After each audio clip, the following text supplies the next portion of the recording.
Let's dive into one of history's most incredible tales of survival.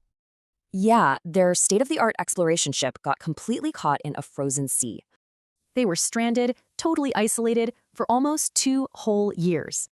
So the big question is, how on earth did every single one of them survive? It all started with one man's unbelievably ambitious goal, Sir Ernest Shackleton. He wanted to be the first person to ever cross the entire Antarctic continent on foot. And check out how he recruited his crew. Just brutal honesty. And you know what?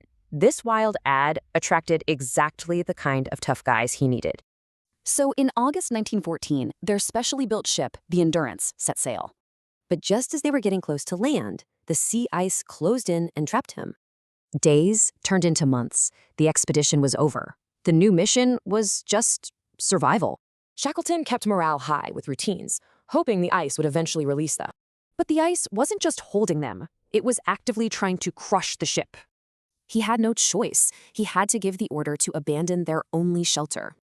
They just had to stand and watch as the Endurance was swallowed by the ice. Now, they were castaways, camping on a floating chunk of ice in the middle of nowhere. Their one and only hope was what you'd basically call a suicide mission for help. Shackleton and 5 men would have to cross 1,300 kilometers of the world's worst ocean. And they did it in a tiny, open boat facing absolutely gigantic waves. I mean, their boat was barely longer than a modern car, with no roof and no GPS. Against all odds, after 16 days, they found land. But the ordeal wasn't over. They landed on the wrong side of the island. Now they had to cross an unmapped mountain range. Exhausted, after a 36-hour non-stop hike, they finally staggered into a whaling station. But Shackleton didn't rest. He immediately started organizing a rescue for the men he left behind. And here's the incredible part.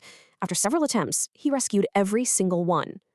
So while the original mission failed, Shackleton succeeded at what truly mattered most,